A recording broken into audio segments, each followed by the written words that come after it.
You know, I think they can. I think they can. Oh, I'm sure they can with a button. Oh yeah. I'm pretty sure it's very easy. But yeah, I've got friends. Do you know Mary Lynn, who runs a thing called the Green Fire Post out here in Colorado? I know Mary very well. Love Mary to death. She's a wonderful human being. She is awesome. I like reading her posts.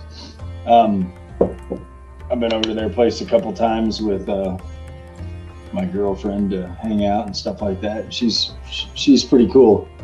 Okay. Awesome. All right, so I think we're almost there.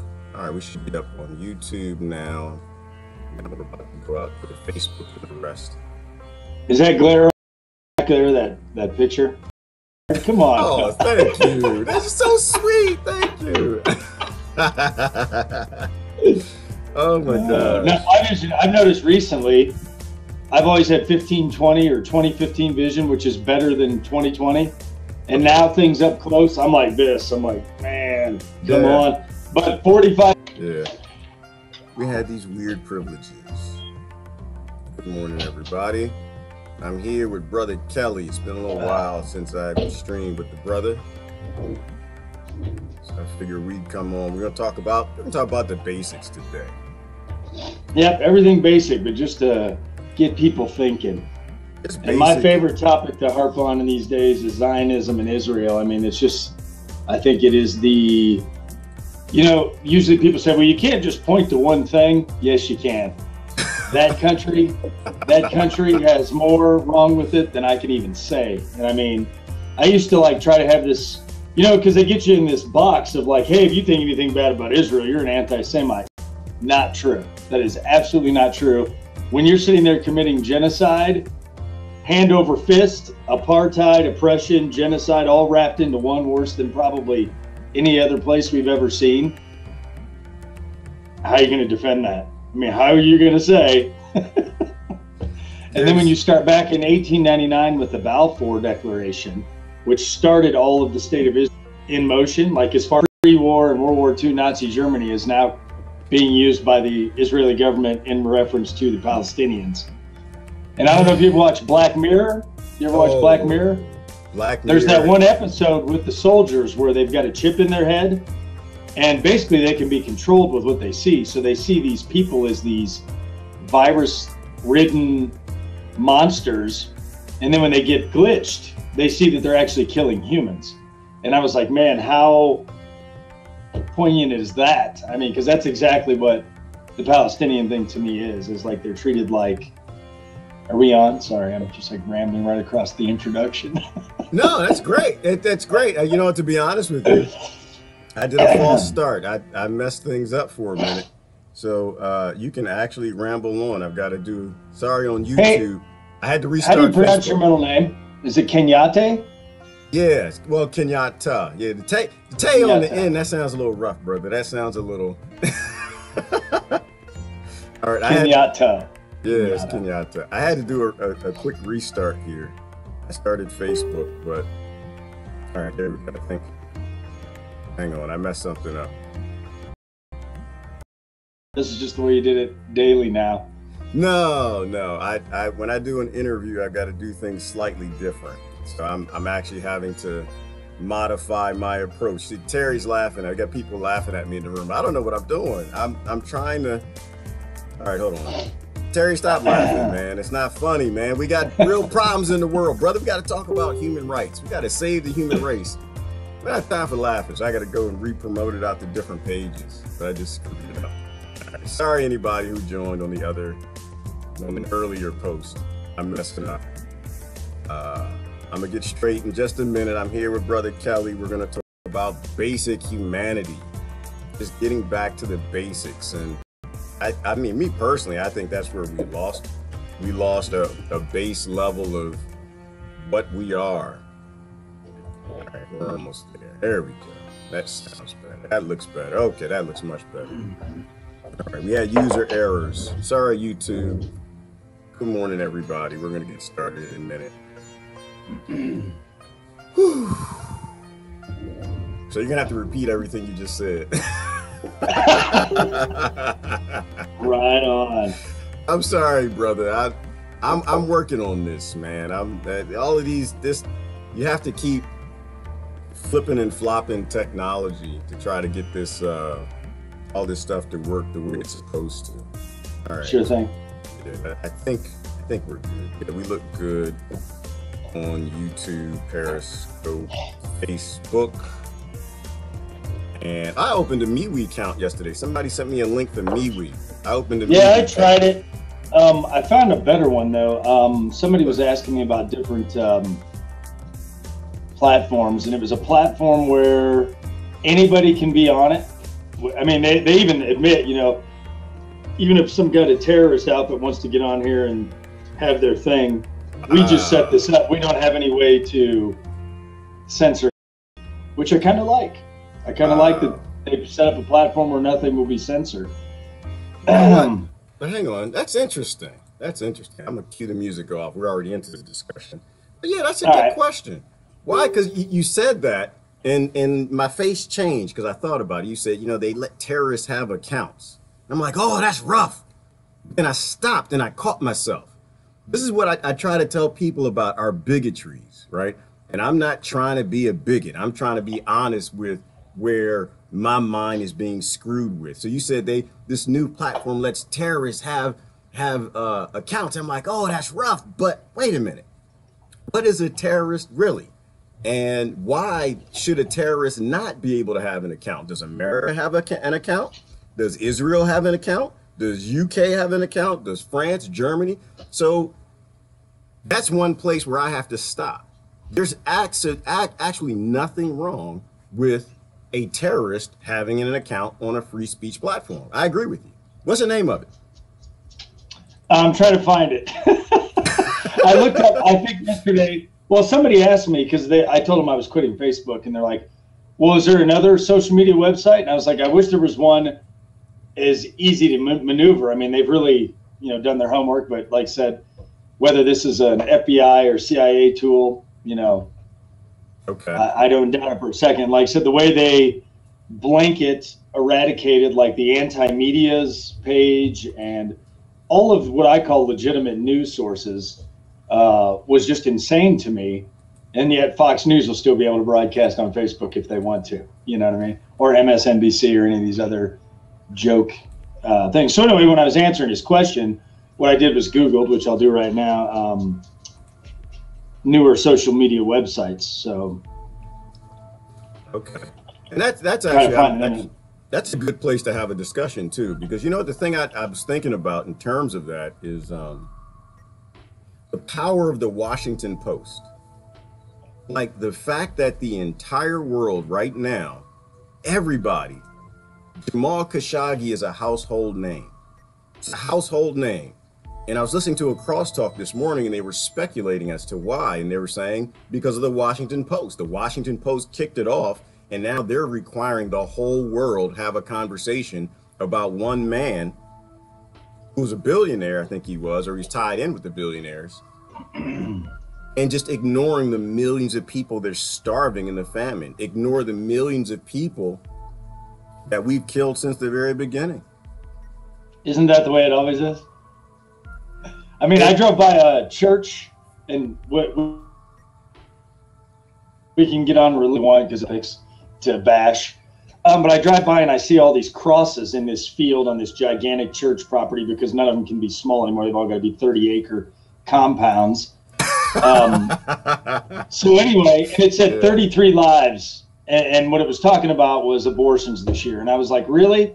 I'm like, how many people has the U.S. government directly or indirectly killed in the last 10 years in Afghanistan, Iraq, Yemen, anywhere we've got, you know, Palestine? We're helping kill all of these people.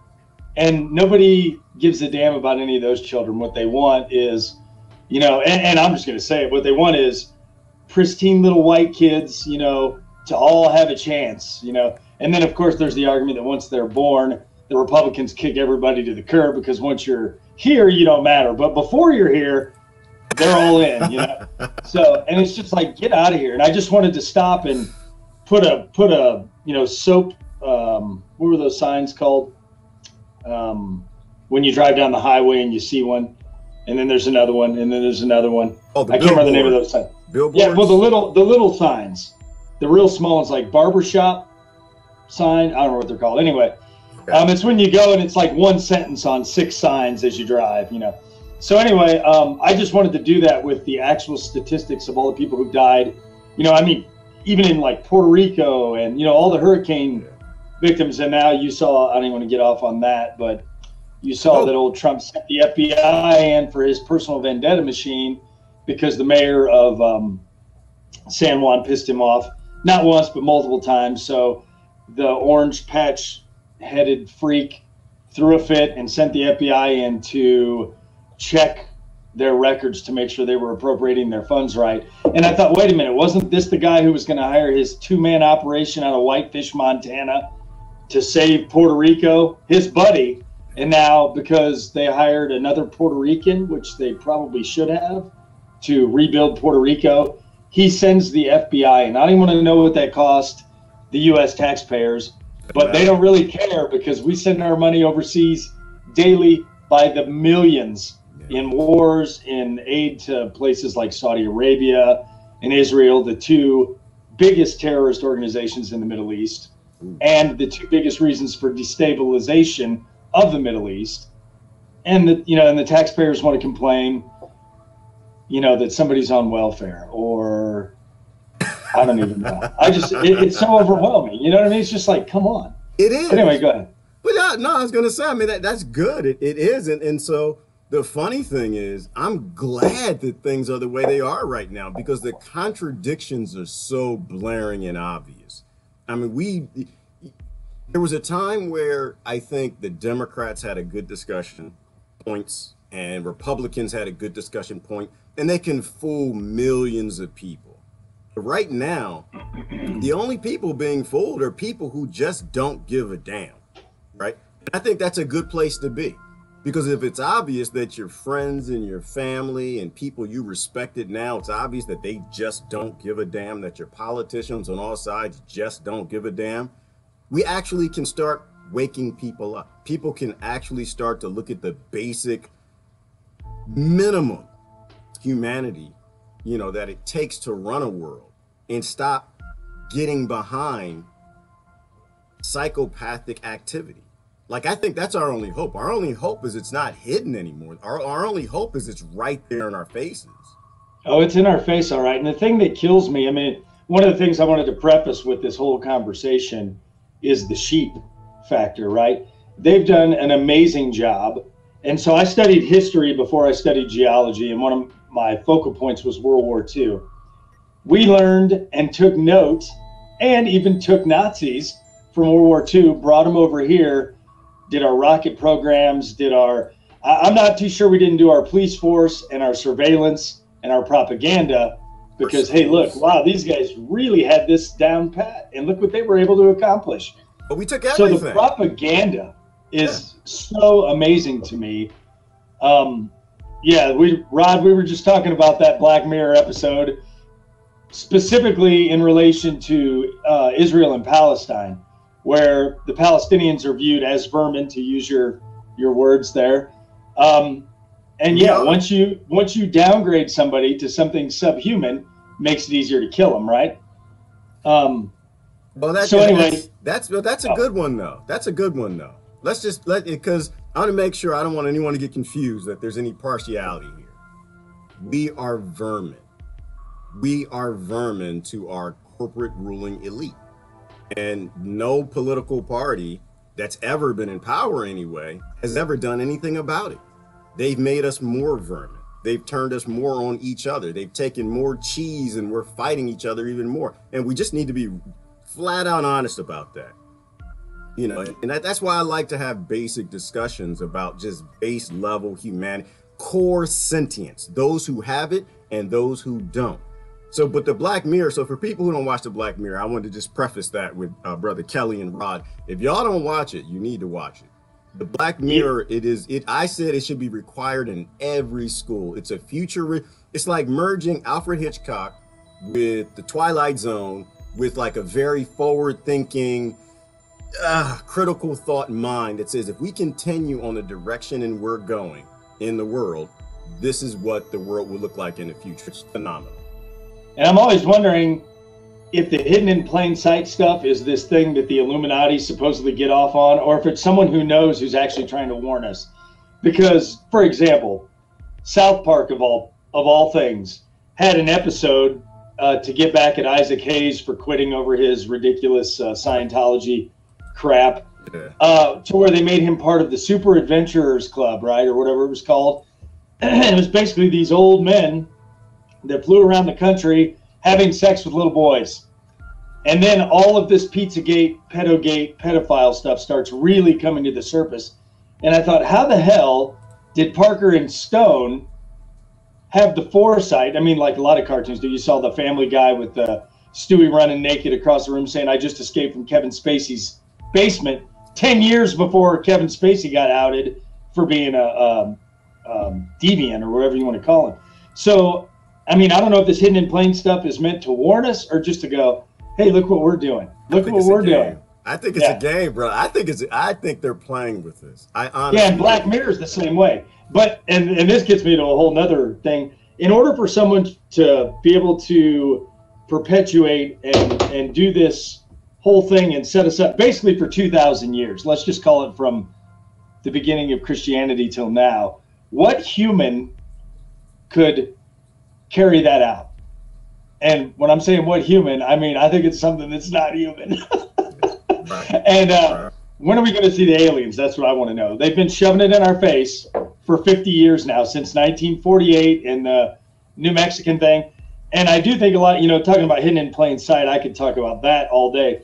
But do you remember the series V in the 1980s? Yeah, I used to love V, absolutely. The lizard people, they're here as our friends, and then they start eating us, okay? It's like, and with all this mention of all this lizard people stuff, it's just like, I got to wonder, I don't think humans are able to carry out what we've carried out so far as technology goes. I mean, think about 1850, where we were at. I mean, we're just starting to mine, coal on some sort of level. And now I can be sitting in a park somewhere and Skype my buddy in Germany for free, or, WhatsApp. I mean, just in real time. It's like, wow, that's amazing. And technology always jumps in leaps and bounds, whatever. But anyway, wow, man, I get so off track because of all the things going through my head right now. But I definitely think Black Mirror, which I was going to mention to your viewers, watch in small increments because you will get depressed. You will. Especially the app one with Ron Howard's daughter. I don't remember her name. I think it's Dallas something. Where you rate people. And so your credit score is gone, and that's a whole other thing. Right now, humans are their credit score, like it or not. Yeah. I've got bad credit. It's reflected in a bunch of stuff. And it's because I don't want to be part of the capitalist system. I think it's out of control when they value this paper dollar over everything else, including all species of wildlife, other humans, the earth. When everything takes a backseat to the dollar, I don't want any part of it. But anyway, in this particular Black Mirror episode, with your little handy smartphone, beware of 5G, by the way, in case we don't get to that, you rate people.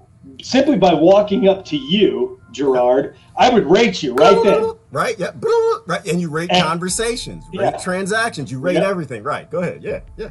And John Oliver even did a piece on this where two women tried to come up with a rating system for humans, which was weird because it was before I'd ever even watched Black Mirror. So the fact that somebody tried that in real life and then there was this episode about it being the future, and I'm like, wait a minute, this is all way too close to home, and I don't want to be able to rate people. I do wish you could rate drivers. That would be great. And have it affect their insurance rate. Well, the thing that I love about it is that we do that now.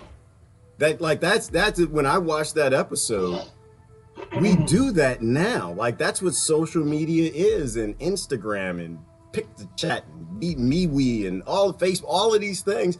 People get rated in Facebook. I mean, they're not even high. Like the next upgrade they're doing the what is that, truth rating, right? Or it's what? It's a community rating where your friends rate you. Credibility, somebody said. It's like a credibility rating system where they're gonna rate the credibility. And it's one of their attacks on fake news. But I think they're playing. I honestly do. I think that and I agree with you. I agree with you that human technology, there's no way we did all of this. We are not this freaking smart. We're not dumb as a bag of bricks. I like to say that, but we are not this smart, not in 50 years, not in 100 years. When you look at the last 100 or 50 years of technology, we didn't do this. There's a lot that's not being said. I don't always jump to aliens. I can simply say that it boggles my mind that we believe we're not getting help somewhere. Whether it's, an ancient race of humans, and I was looking at a structure yesterday in Sri Lanka where it's just impossible that humans made it with the level of technology we have outside of the pyramids and everything else. People didn't build the pyramids with rafts and sticks and slaves. Like, that's just stupid. All of this stuff is ridiculous. There was something here that had technology that we're just not aware of, and maybe our billionaires found it. Maybe the Nazis found it. Maybe, but I think the thing that we need to focus on as a species is that the people who run this world have levels of technology that we can't even fathom. They could end the world tomorrow. Our planet is raging with mental illness. So of course, mental illness rages in whatever communities run this world. We like to say things that people like to say, money makes the world go round. Well, if money makes the world go round, whoever gets to print the money is a god. And if whoever prints the money is a god and everybody worships that god, we're in big trouble. Mm-hmm.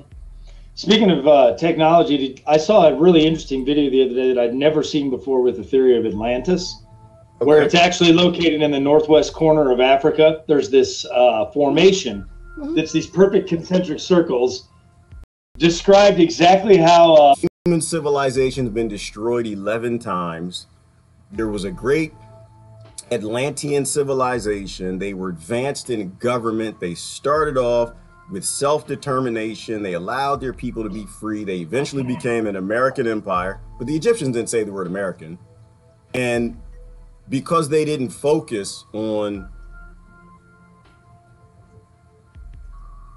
a sustainable civilization, they were wiped out by this flood that came, because flood and fire always ends the human race, always ends human civilizations. And the only reason we know is because our ancestors etched it in stone. Your ancestors didn't. And so he was explaining to Solon that great people came before us. But I know the structure you're talking about. It doesn't, one of my friends can post it. I did a video on it, but and I'll post, there was a great, I want to say, I listened to a debate on it. I think there's a brother on YouTube by the name of Bright Insight. His name is Jimmy. You should follow him. He did a great video on it and a follow-up. It was based in a documentary on that structure in northern Africa that almost exactly mimicked the accounts that Solon gave. So anyway, go ahead, brother. That's that. Yeah, I saw it. It was amazing. Oh, I was just trying to think of the name of it. But I think it's crazy how much history, actually having studied history as one of my degrees, how much you're not told. I mean, you're literally not told a ton of stuff. From even modern history, World War II, for example. Like, I watched a whole documentary the other day on Hitler escaping to Argentina.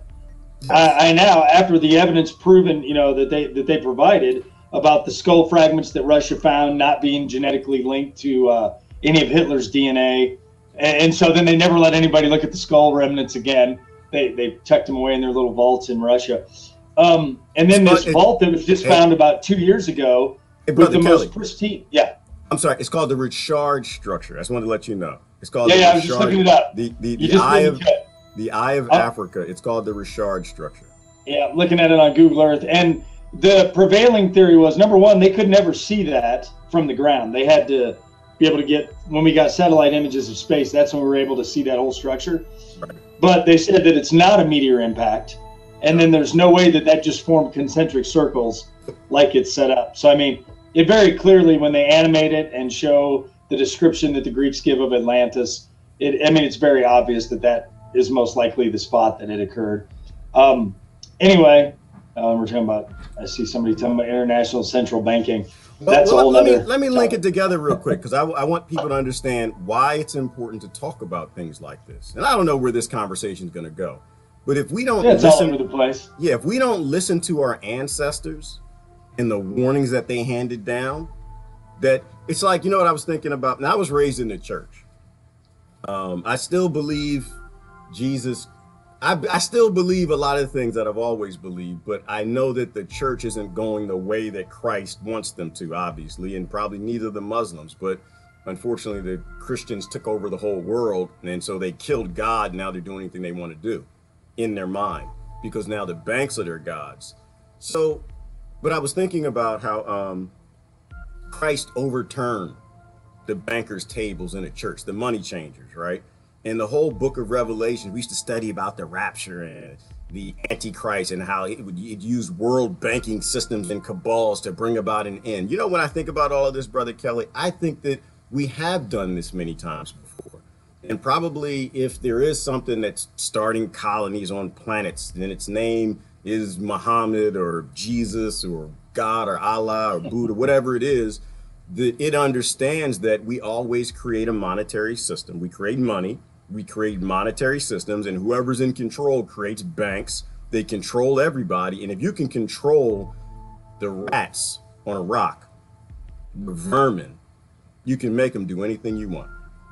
And in the end, it can become a game. And so I think that all those warnings from the Egyptians to the religions to even understandings in natural law to the Aborigines is that we attain this level of technology. They attain a level of control over us, which is why they hide all the information and technology, and then everything collapses, and we do it again. Do you ever watch or play any of those Sims games where you could build, like, you know, you could do your roller coaster tycoon, you could do all this stuff, but at the touch of a button, you could create natural catastrophes?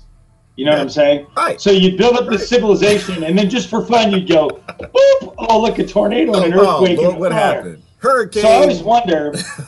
I just always wonder, you know, since there's never this, you know, why are we here? Nobody ever, we'll never know the answer, at least not on this plane. But I always wonder if there's just some, you know, I think Jim Carrey said it in Bruce Almighty. He's like, God is just a big kid on an anthill. And he's like, you know, and I wonder if that's maybe what it is. Maybe there's a race of aliens, or maybe there's one alien that just created all this, and just for his entertainment for eternity is creating these things like, let's say, the dinosaurs. Oh, I'm a little bored with this. How about you have an asteroid impact? How about we have a Yellowstone supervolcano explosion every 100,000 years just to mix things up?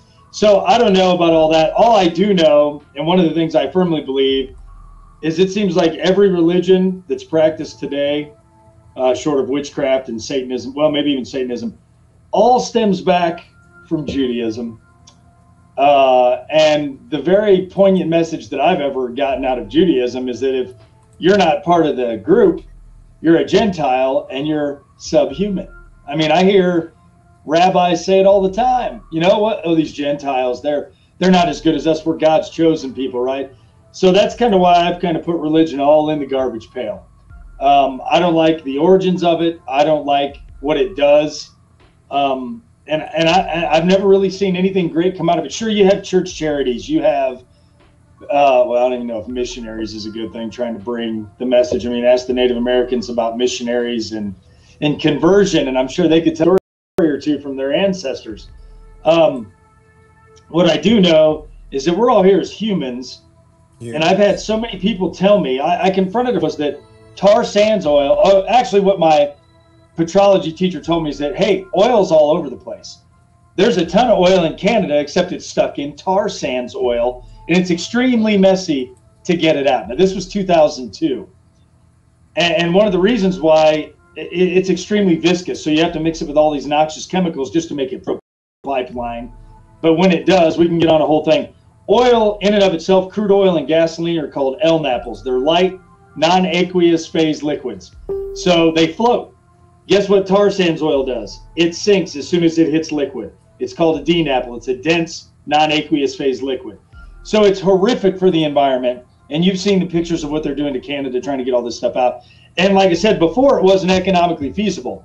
Well, how do you fix that? Well, you take gas from $1 a gallon, which I love to remind people was $1 all the way up to 1998. And then it started its creep. And then people complained and it went back down. But they only complained for a second because humans have short memories, and then it went back up. And I just looked the other day, after we experienced the oil dropping again about a year and a half ago, and it went back down to $1.50, the oil company's like, oh, we can't have any of that. It's back up to $2.89 a gallon, with no explainable reason other than the greed of the oil companies. Anyway, that being said, my point is that because she was driving a truck and making money, escorting this pipeline, it was okay. Everybody thinks that as long as they're getting paid to do their job, whatever they're doing is okay. My mantra is never a dollar over the environment, ever, right? So, and then you saw the indigenous people get treated like Yemenis or Palestinians when they tried to stop a corporation from running a pipeline across their treated ancestral lands. No doubt about it, they violated treaty by putting these pipelines down. So did the state of South Dakota and every little bastard police force that sent people to use their tax-paid dollar police officers as private security for the Keystone XL, Trans-Canada, whatever it was. And it is, I mean, it's unconscionable. It is so infuriating that this kind of stuff goes on. But the problem is money equates to freedom. In this day and age, if you have a lot of money, you've got a lot of freedom. And it's unfortunate because right now, if you run out of money, guess what you can't do? You can't buy food. You can't go buy gasoline. You can't heat your house. You can't have internet. And that's the way they like it. Why has the middle class disappeared? Do you think that was an accident the middle class has disappeared? I've got 2 degrees. I worked since I was 15 till about the time I was 40. And when I got laid off, I finally said, you know what? I'm not going to work for someone anymore. Because as a geology guy, I was doing environmental consulting. They would bill me out at $120 an hour, and they'd pay me $30. Yeah. Now, I don't know about you, but that's not a very fair split. You know what I'm saying? Oh, brother, yeah. Yes. Oh, so it's all this money. I mean, it's just money. Everybody wants to, praise the free market system and praise capitalism. And I even had this conversation with a friend of mine. She's actually the mother of my daughter. Her parents were Hungarian immigrants that came out of communist rule. And so they think everything capitalism is great. But what they're confusing is capitalism with democracy. You cannot confuse it. Capitalism is very different than democracy is supposed to be. And just because we're a democracy that has a capitalist system, people get it confused too easily. Capitalism is way out of control. Like I said, if you're going to make a buck and your grandma might die because you're going to make an extra dollar, but you don't care because you're going to make an extra dollar, something is wrong with us. That's my entire point of the whole thing. Anyway. Well, I don't know that we get to make it. And I saw the same thing, brother. They used to, when I was a consultant, they used to bill me out at like $300 an hour. Yikes. And they would give me 30 in that range. They would give me between 20 and 30. And at one point in time, I just said, now, how does this make any damn sense? A lot of my friends, I mean, their solutions were to go start their own consulting companies, and they got billed out much higher. Some of them survived and did really, really well. Some of them ended up working, 4 or 5 months out of the year. For me, I thought that this is wrong. Like, this is evil. And I don't see, I guess, anything in terms of these models of government as a solution. But I just see the cronyism. I don't think it really matters if you have a socialist. I'm sorry, did you say Mitch McConnell? No. I thought I heard Mitch McConnell. Cronyism? No, what? Is that? No. If it's crony, we'll get to Mitch in a minute because we have to talk about Mitch. If it's crony, then we lose. We're vermin. We'll always be vermin, whether it's socialism or communism or capitalism. And the thing is, they get people debating and fighting about these models of government. They always have the crony component. And as long as they got the crony component, they really don't care what the vermin argue about. You can argue till you're blue in the face. And finally, you fight and you eventually get your socialism in line. As long as you got that crony at top, the people on the bottom will starve and die. Like, that's just how it always goes. And so they're always crony to me. It's just this pyramid scheme of power and money. And as long as the people who have everything now stay on the top, they really don't care what people fight about. We can fight about models of government. We can fight about food. We can fight about race. We can fight about religion. As long as they're on top, our lives, none of our lives matter. And that's, I think, the great thing about today in the world we're in is it's very, very obvious that they don't care. And there are people who don't grasp that.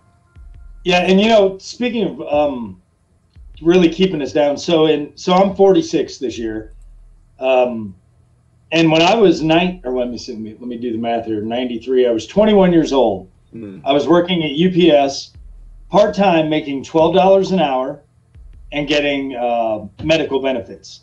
So 25 years later, let's fast forward. So you know me, I started a hempcrete company, and I worked for myself. I love you for that. I love you for that. You're one of my favorite. You're one of my favorite. The reason humans. well, thank you.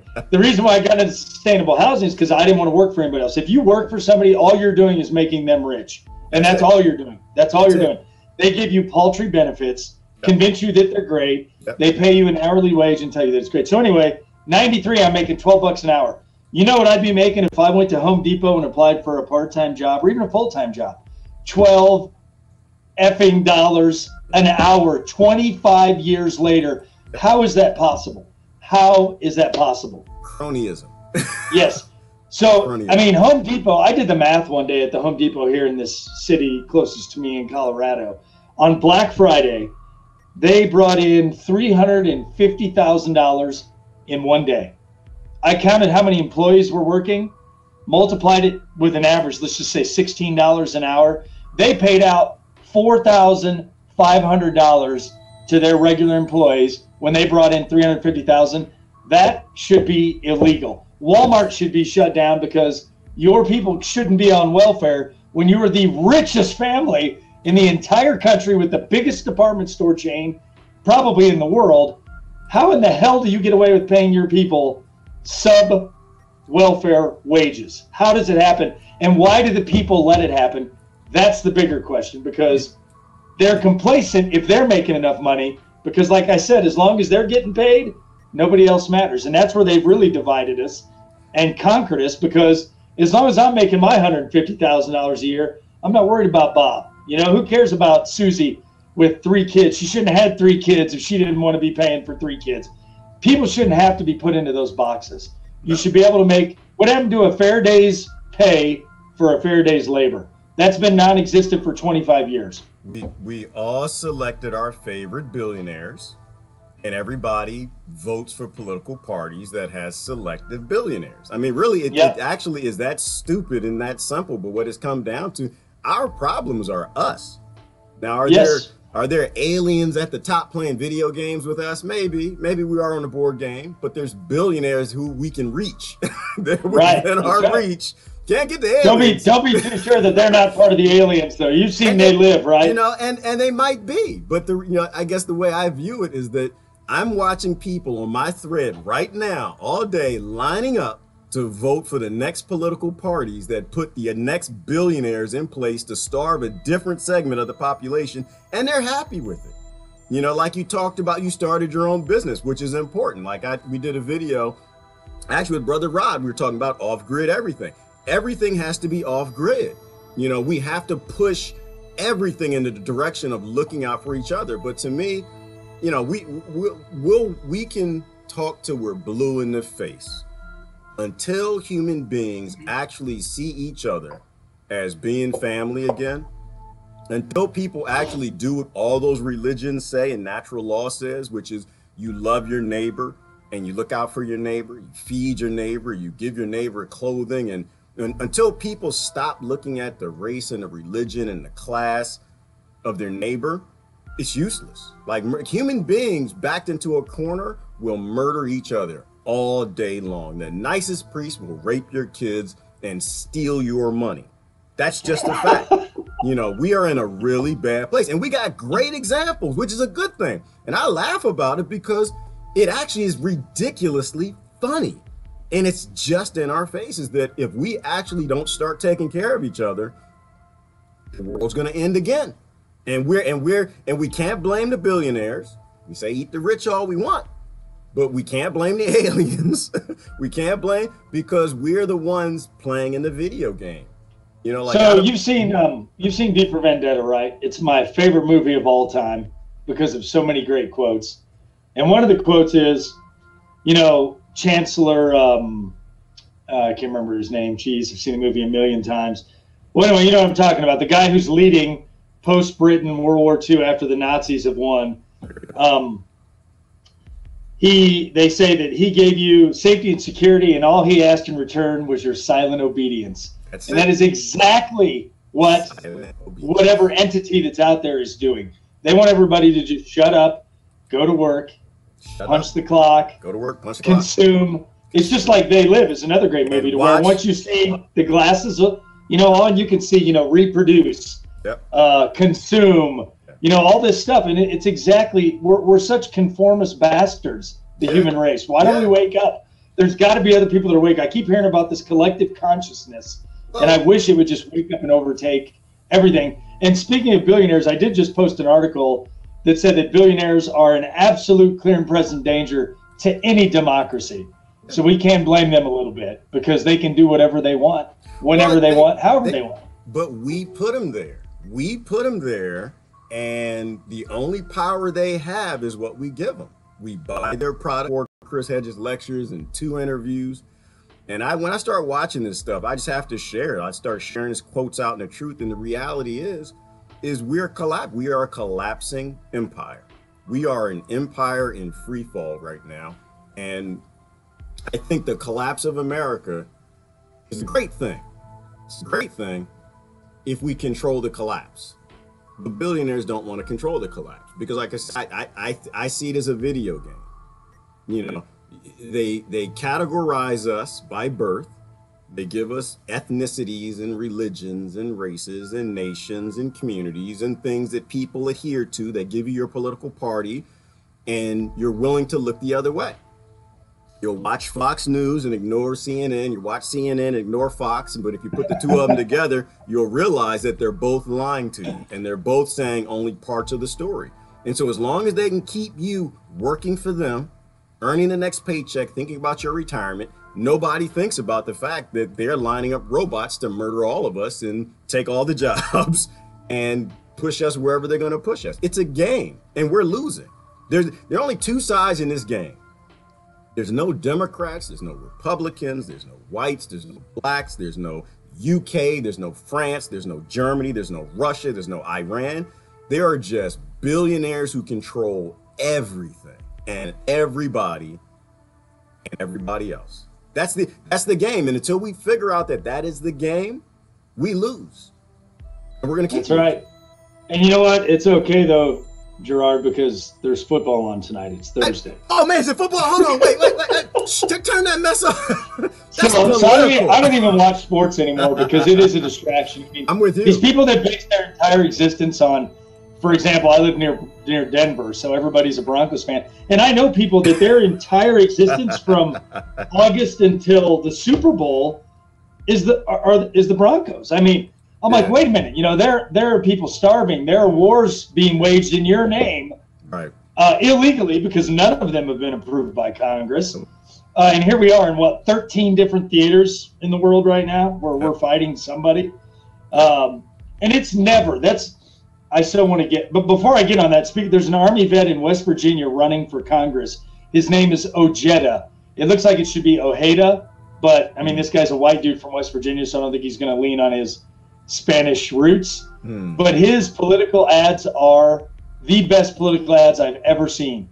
He does, I mean, the Young Turks, which, take him for better or worse, did a thing on him where they showed all of his campaign ads pointing out that he's doing everything that Democrats, which this guy's a Democratic candidate, actually, a white guy from West Virginia that was in the military. Shocking, I know. But he goes right after his opponent. He calls her out. It's crazy. So if you get a chance, I typed his name in the comments. It's Ojeda, Ojeda. Go watch his videos. I almost wish I lived in West Virginia, which I'd never normally say, just because I want that guy to be my representative. And anyway, hopefully he's more of what we're going to see coming forward about people waking up, people calling out he calls out the pharmaceutical companies. He calls this woman, his competitor, the one that's the incumbent, out for taking bribes. I mean, he's doing everything that Democrats are normally way too cowardly to do because, like you said, they're all part of the game. This dude's definitely an outsider, and I hope he gets in. Anyway. Well, I hear you on that. I have to fall back on my basic premises, and that is you can put the nicest person in the Bloods if you want. You can put the nicest person in the Crips. You can put somebody woke in the Triads. You can put a police officer in the mafia, and the reality is the mafia is not going to let them run it. They are not going to let the change happen. So, but I think it's important. And so I think it's important to get somebody on stage saying things that nobody else says, because it's important, and everybody's got their strategy. And like, I look at Bernie, I look at Ron Paul, even Trump to a degree.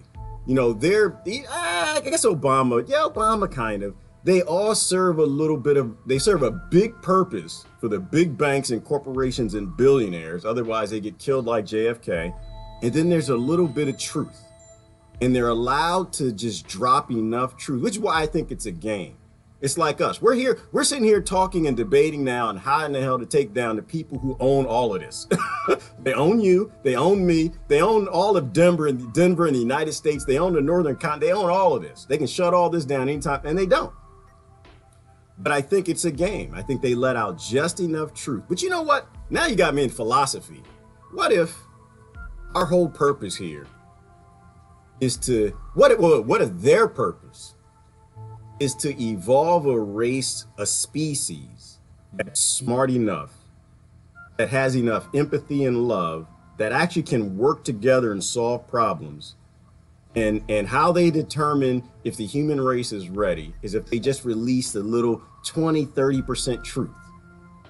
And when enough people are evolved and sentient, where they know that if we let you fly out in space, you won't be murdery bastards and bring all your murder out here, that actually makes sense to me.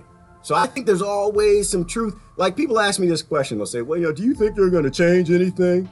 So I don't really care. I mean, I hope I do. I'm a parent. I don't feel I have a choice. I have to say what I have to say. But if we're not evolved enough to realize we're being played this badly, we shouldn't be here. We damn sure shouldn't be in space. You need to come back and breed some reptilians or something and maybe work with them. But, so I think that everything unfolds the way it's supposed to. I think what you got to do is, if when you're listening to people who are saying things that are truthful, and you are so inclined, you have a brain that's evolving in a path where those people are saying, and it taps into your humanity, and I think you have to act on it. And if you don't act on it, then you kind of fall in the kitty of, well, no, you're not evolved yet. We need to send another asteroid. That's how you start the conversation out. We need to just nudge another asteroid so it hits the polar ice cap, so it wipes you guys out again. I'm going to give you another movie reference. There's a movie called Anything. Let me look it up here. Absolutely Anything. It's a Simon Pegg movie. Okay. And basically, there's this little circle of aliens who are watching the planet, and they go around destroying planets. And what they do is they pick one guy and they give him unlimited power, and let's see what he does with it. And if he does the wrong thing with it, they're going to destroy the earth. If he proves that humans can overcome their stupidities and be an altruistic, just genuinely good person, then they're going to let him live. And by the way, the entire alien council is voiced by the Monty Python guys. So if you're a Monty Python fan, it's definitely worth watching. But it's exactly what you just said. It's some entity sitting out there waiting to see what we're going to do to determine whether we're good enough to make the cut. Same thing with one of the Star Trek movies back in the day. When we achieved warp drive in the Star Trek movie, then the aliens were like, oh, hey, these guys are one of us now.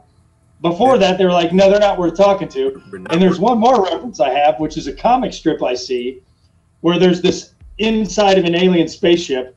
They're flying over, and this one guy's like, man, they're a warring society. They kill each other. Their economic system is based on stealing from each other, which is exactly what capitalism is. And one of the other guys, because they're debating in the comic strip, do we stop and visit these people? And another alien walks by with a cup of coffee. He's like, yeah, it's a fucking ghetto, bro. Keep going. And he just wants to go right by. So, and it's a perfect comic strip because he's right. He's right. Yeah. We are. Yeah. I mean, think about this. What else do you know of that shows up, colonizes, reproduces, and destroys everything in its path? I think it's called a virus, right?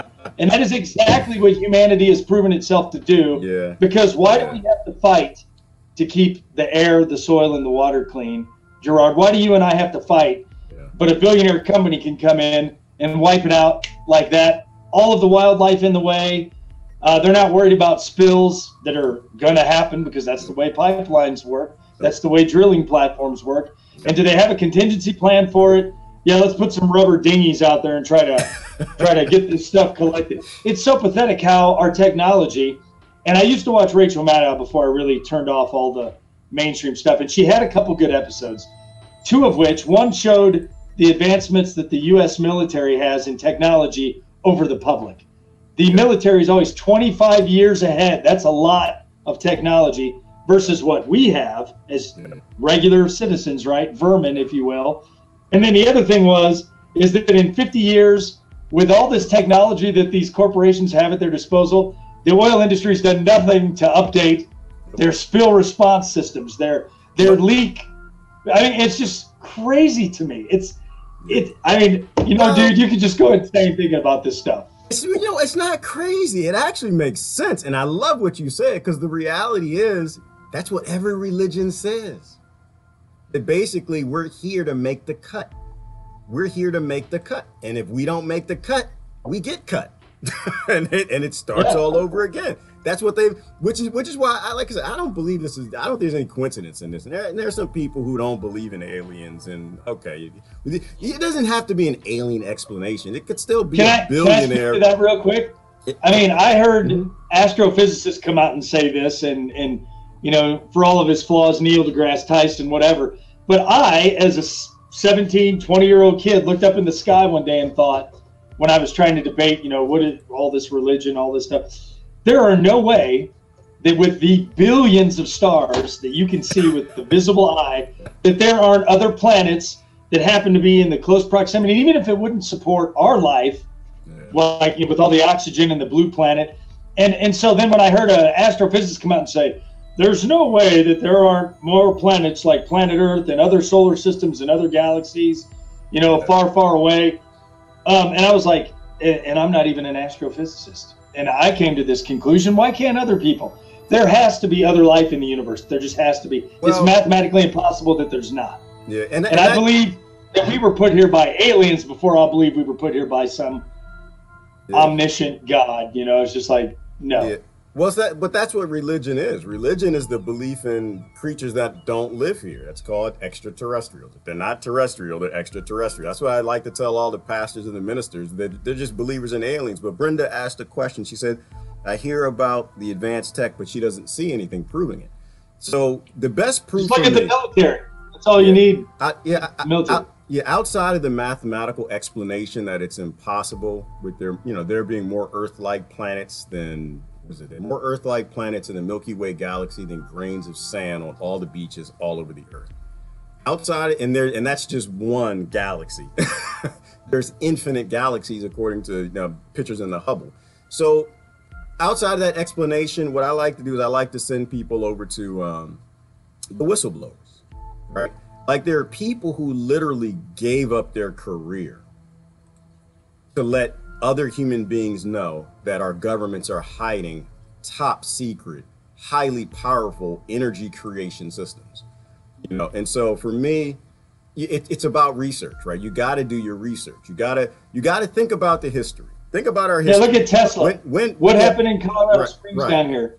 The FBI went and stole all of his data. The FBI walked into a man's private residence, stole all of his data, destroyed the one tower that he had built down there. You can still see it in Google Maps. Yeah. Why? Yeah, well, so the good thing is that we have enough history that's not lying, probably most of it might be a lie or changed or altered, to show that we have patterns of trying to keep power over each other by keeping information from each other, right? So Tesla was a good example, Einstein, some of the inventions, Edison, but then the best example to me is I'll go back as far as that we can in known history. Look at things like the Perry-Reese map. Why are we now just discovering the Perry-Reese map and that some ancient civilization knew the shape of Antarctica, and we only discovered that in recent history with satellites? Obviously, because somebody had some technology, somebody went up, somebody knew these things, but the kings, one of their greatest possessions wasn't their coffers. their greatest possession was the maps, because the maps showed them where to go murder people and steal things from them. And so the maps actually showed them how to fill their coffers, right? So information has always been everything. If you can keep information from people, you can own a world, right? And so the same crazy psychopathy that leads people to lie back then leads them to lie now. And because they lie about the levels of technology, whether man-made, alien-made, ancient human-made, keeping them from the general population, keeping them out of the light and out of the discussion in politics or government is the most powerful thing. And it's what they've always done. It's like climate change. You know, there is no debate on climate change. There's no serious discussion about the world coming to an end because the people who debate it are all happy with it. Everybody who debates it all work for companies destroying the climate, all drive cars destroying the climate, live in houses destroying the climate. We don't live in hemp-creek houses, right? We don't drive cars on hemp. You know, not yet. The both political parties, you know, and so if humans are a part of causing climate change, everybody's complicit. And we line up in the next election and vote for it. But in terms of the information, right? The information is always kept from the population. It always has since the beginning of time, but people trust the kings and the lords. I mean, everything in our country is about you either love Trump or you hate Trump. You know, there's very little discussion on just the reality that the Trumps are insignificant to what's happening on our planet. The fact is the information is being kept from the people, and so the people actually know the level of technology that governments have. There'll never be a serious conversation about where we are. You can't ever make a good decision about what to get behind and support. You know, it's like I said, I prefer a thief. Like you see how we're talking about climate change. I actually like the Republicans better on climate change. And the reason why is because at least the Republicans are honest. They'll look at you and say, you know what? I don't believe in your climate change. You're crazy. The water's not coming up. I don't see the water rising. I don't see CO2. Like they actually are saying the things they believe. Climate change is a lie. You can have a real discussion about someone who's speaking what they believe and acting on it. Well, some of them too, though, take a lot of money from these companies. Well, yeah, no. Let's be clear. So I'm not saying I like. Yeah. Let's be careful. I'm not saying I like the Republicans. I'm just saying that their honest conversations are being paid for. Right. On climate change, we can have an honest discussion because you say it doesn't exist. And on the other side, they say it exists, but they don't do anything about it. Right? It exists and they pick and choose the industries to punish. And so this is what I'm saying, that there's no real successful discussion on climate change because one side doesn't see the water rising. They don't see CO2 going up. They don't see the animals and wildlife and they don't see the obvious signs. And the other side. Well, let me ask you this, Gerard. So when you were a kid, do you remember seeing the sky dotted with tic-tac-toes and X's and pinwheels and pentagrams? No. I had this conversation with a kid 2 years older than me in high school. And he said, no, I remember that. And I'm like, come on, dude.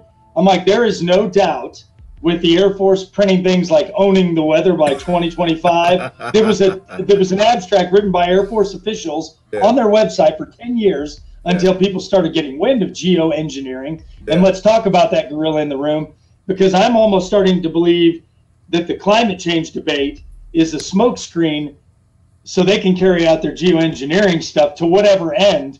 But all I know is that Colorado used to have 300 days of sun a year. Yeah. Now we're lucky if we have 30. Yeah.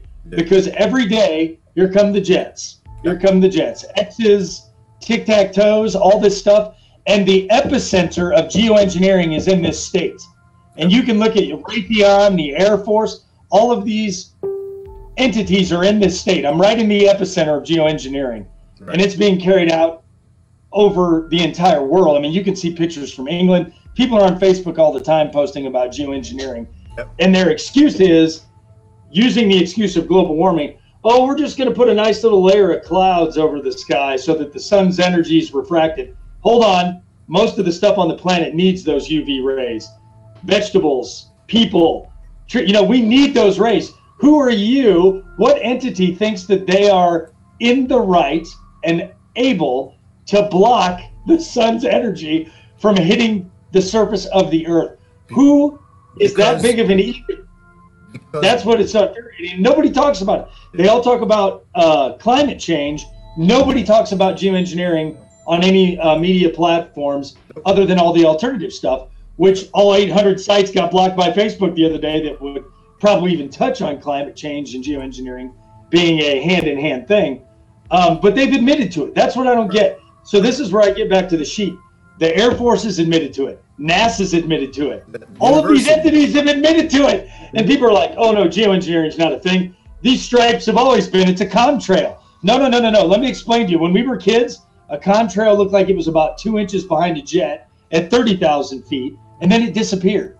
It didn't stay and spread and spread and spread, and then turn into a sheet of clouds, you know? It's a part of the distraction, all of it. That's why I like game theory, and I believe it. I think it's all a game. That's why I don't get on either side of it. Someone asked, have I ever talked to a climate change denier? No, I don't let my intellect go out and play. I keep my intellect to myself, because to me it's silly. Like, to even have the discussion.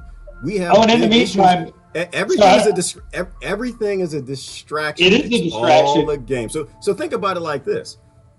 If we're on this planet and like holding back resources from us makes us act like wild vermin and kill each other, if you block out the sun and the price of food goes up, they can't grow crops as well, people fight more. The more they fight each other, the less they worry about the billionaires. The more they get behind political parties that are run by the billionaires. And so that's all I see. I see this side destroying the ecosystems in the environment. I see that side destroying the ecosystems in the environment. And I see people that are so scared they're jumping on either side to fight each other. And that's why I just sit back and I'm just like, we're all gonna die. We all gonna die. I'm just gonna sit here and enjoy this, and hopefully it's possible that enough people wake up. But if anyone's feels that they're fighting climate change with a political party, you're lost. You are so lost in it. Like, because they all take money from the corporations doing it, but then it comes back on us because we all work for and buy from the companies called. That's why I say I think our only direction is to off-grid everything. Yes, I totally agree with you. We have to back out all of it because as long as we keep giving them power, they're going to keep playing these games with people's intellect. The same reason what I start off when I said, why is everybody talking about Jamal Khashoggi and not talking about the millions of people that the Saudi government and the United States government, UK, France, have always dismembered, killed, and bombed under rubble since they've had these ally ships? It's because the media tells you to. And so because the Washington Post wants everybody to talk about it, they talk about it. So that's why, like I said, I sit back and I say, well, either it'll collapse and we'll wake up, or it'll collapse and we'll all die, but until people realize that they're being controlled by the mainstream media, it's telling them what to be upset about, it's telling them who to support. And this is why I'm saying I'll have to listen to the brother that you're talking about. It sounds interesting. I like to hear the points. And there are a lot of Democrats and Republicans I love. They get on stage and they'll drop some really good nuggets, really good informational nuggets. But what I do understand, as long as they have a controller and they pick the team and they're playing chess and checkers with the billionaires win.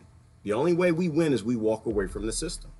Yes, and that's why I want to divorce myself from my Social Security number, if that's at all possible, because I am not willingly I'm not willingly owned by the Fed. I'm sorry. I'm just not. That's why I got out of the credit thing. I don't want any of it. I want to live off grid. You know me. I like to build the sustainable houses. Just yesterday, on the property that I rent, I foraged 2 pounds of rose hips and 5 pounds of wild grapes, even after the frost. I mean, all year long I'm foraging. I've got a year-round greenhouse. People need to get back to their roots, man. I mean, don't rely on the grocery store. You should see it around here. I live outside of Boulder, right? And all of these wealthy individuals, if it even looks like the cloud is going to snow, the grocery stores get raided. These people panic. Like, oh my God, it's going to snow 2 inches. We have to buy all of the milk and eggs, and maybe 10 people go in and buy them all. But it's hilarious that, to me, that people are so far removed. Like, I wonder about, have you ever seen a loom operate, like a clothing loom, like the Scots used to use to do their tartans? The amount of technology that people did have at one point in time butter churns, even if something as rudimentary as a butter churn, people could make their own stuff. I make all my own stuff, Gerard. I make my own sauces. I don't have chickens yet, but I'm working on it. I go out and harvest mushrooms. I had spearmint, raspberries, dandelion root, mullein, clover. I made so many teas this year with all the stuff in the property that I happen to live on, which is right next to a creek. Okay. That I'm just like, why don't all people get into this? Why aren't all people composting? It should be mandatory that people recycle for no fee. People shouldn't have to pay to recycle when garbage companies, I won't name any, get to charge you $80 for a load of trash, and then they go throw it in a hole with no repercussion. Because how does this vote for it? We yes, vote I know. for it. We love it. It's delicious. We love the fight. We gotta fight the Republicans. We gotta fight the Democrats. We vote for it. This is what I just ask everybody. I sit back and I just smile a little bit and I just say, you know what, y'all gonna take on the deep state by being the deep state, right? You're gonna take on the billionaires by working. You're gonna, to me, you know, I try to ask people. So if you're really voting to fix problems in the world, is your political party actually fixing anything? Are they talking about geoengineering? Are they talking about the skies? Are they talking about the aluminum? We've almost killed the entire state of Florida, right? By the water and the runoff from the sugar plantations and everything around Lake Okeechobee. Like, are your politicians doing anything about it? And the answer is always collecting bribes. Right, minimum or no. Like at a certain point in time, you have to start to realize these people are lying to you. They're not on your side. They're working with the big corporations, and the ones who don't actually understand these things, they're just taking bribes and they think this is how the system works. You know, it's people that will save the planet. It's not political parties, it's not politicians, it's not leaders. People actually have to walk away from these things. And hemp will save the planet. Don't forget that. Oh, I can't believe that we talked for almost an hour. We haven't even talked about hemp, man. Hemp. Oh, you know, by the way, Canada is now what, the second country to legalize recreational cannabis, hemp, just across the board. Now, I'm sure they can make a lot of money from taxes in it, and it just was a scam, and they just got to write the right amount of money from the right billionaires. But hemp, like, the more I spend time, the more I'm really realizing hemp is an alien plant, brother. The aliens gave it to it. So I'm gonna go on the record. I mean, when you look at what this plant can do because of its fibers and its oils and the literally millions of products that are unsustainably made, that destroy ecosystems to produce, that hemp can replace, I understand now why it was required to be grown in the United States. If you had more than, what was it, something like an acre, or no, more than 30 acres, something like that, I forgot. It was a requirement that you actually had to grow hemp. You would get fined if you didn't grow it, because they understood. You could pay taxes with it. Yeah, they understood that this was the basis of civilization. It was the basis of a sustainable civilization. That plant being banned from being produced in a nation is the greatest sign you have a psychopathic government that is doing self-annihilation and self-destructive legislation on your country.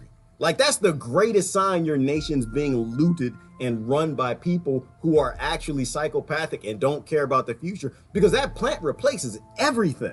That's right. We've been lied to about it for 100 years. But follow me on this for just a second.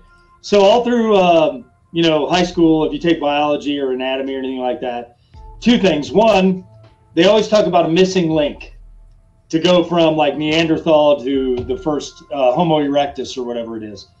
And then on another hand, before I lose my train of thought here, you never hear about the endocannabinoid system, which every human has, right? Yes. And that's what all of hemp and cannabis is. Yep. Are two plants that are full of cannabinoids, which mother's milk has cannabinoids in it. This stuff is the perfect plant for humans. So you're right, whatever put us here, and I like to theorize now at this point that the reason why there's a missing link Yeah, Christine, I'll get to that 1941 car in just a second there because you're right.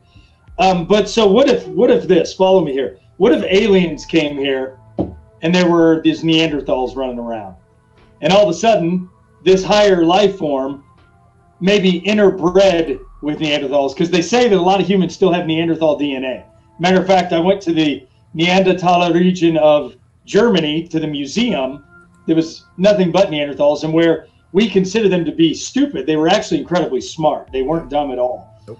They have bigger brains than I even have a shirt. I have a shirt that I wear that says "Ich bin stolz zu ein Neandertaler sein," which means I'm proud to be a Neanderthal. Right, is what it says. I always get asked about it when I wear it. So anyway, I think that maybe aliens came here. Let's get on this alien thing. They interbred with whatever species was here, and they got us, right? So now we're here. They've left and long forgotten about us, but maybe they're the things that people see as God and angels and demons, or these aliens flying in and out of this plane or this dimension, whatever. So that's one thing. And you said something else that made me think of, the plant. So I think when we got put here, that plant got put here, we used it for 10,000 years with no problem. We used it up until 1937 with no problem, okay? But then somebody said, oh, look at that plant, it's horrific. We need to start making plastic, which that's gone real well for us. And we need to not use all these sustainable things. I brought a little artifact here. This is the root of the first hemp plant that I ever grew. Now, in a couple of years, look at that. It's solid wood. Yeah. So, I mean, and then when I was holding it in my hand one day, I thought, wow, that'd make a really good pipe. Yep. So I made a pipe out of this particular root just for show. Oh, that's awesome. So anyway, but yeah, this was the way the plant was going. This was the stalk. This was the main feeder root that came off of it. This plant is so magnificently perfect for human existence that anybody in every entity that's ever said a bad word, and I know the federal courts just came out saying that CBD had no medical benefits. Any entity that does that should be immediately removed from this planet. Removed from the planet. Yes. That's how disastrously evil it is to demonize this plant. And you know what's funny is for 39 years, I was like, okay, what about it? I always wondered why we weren't still using hemp, because I knew we used it up to World War II, but it never really dawned on me. And then when you get into it, you realize that hemp was what they were going after. And by going after cannabis, the thing that did have visual, not mental, but psychoactive results, they could demonize hemp in the process because, oh, that looks just like weed. That looks just like the devil's lettuce. So we have to get rid of it too. When you've got places like Popular Mechanics coming out in 1937 saying, this is the next billion-dollar crop. When you've got billionaire tycoons like Henry Ford building an entire car out of a hemp composite material, stronger than steel, that was powered with hemp, biofuels. This man was way ahead of the game. Yeah. But what happened? All the bigger titans, he's just one guy, right? Henry Ford, William Randolph Hearst. You got DuPont. You've got who's the other guy? The guy that was in Congress that really vilified hemp. Oh man, I'm going to be chastised for not forgetting this name. Oh, you can post it later. Anyway, whatever. They all outweighed Ford's ability to bring this plant to the forefront. So in this day and age, when I see a bust on Facebook from some backwoods Oklahoma, and let's get them out there, Oklahoma, Nebraska, Kansas, South Dakota, North Dakota, the most backward states in the country, when they make a big pot bust, I'm like, are you seriously using taxpayer dollars to fund this horse shit when you should be out there busting the politicians that are conducting criminal activities to the highest level every day and getting away with it? And like you said, people vote for it. I know. People vote for it. Look, I'm watching my thread right now. I can see it right now. Look at that. Look. I'm a vote to destroy the planet again. Look, I'm a vote to. Look, we're going to press the button. I'm pull the lever. I can destroy the ecosystems. We got to kill. So you know what? Maybe the guy that's the lead singer of Tool was right when he says, let it all burn down. I want to watch it all go down. I'm a burner. The song Geneva is amazing. You know what I'm saying? Just let it go. I'm a burner. And let me be clear. I need to always clarify that anytime I talk about cannabis, I want to talk about, let people know. I've never smoked weed in my life. I've never. Never. Not once. I don't even want You to. should. I don't, you know, let me say this. I hate smoke and I don't want smoke in my lungs. For me, it's just about letting people have their freedom. And you can vape.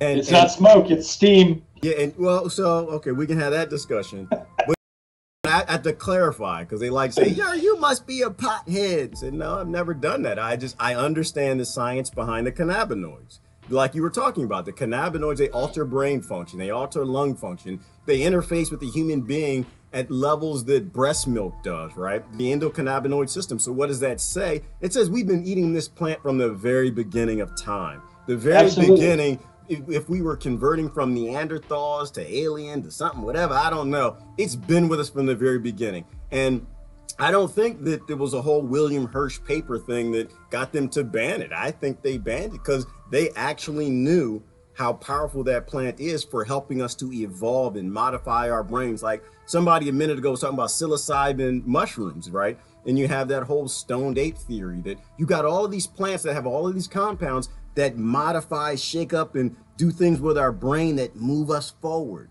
And in moving us forward, it allows us to see the things that people aren't seeing now. So I think that they knew how powerful the plant is. I think about like things like sage.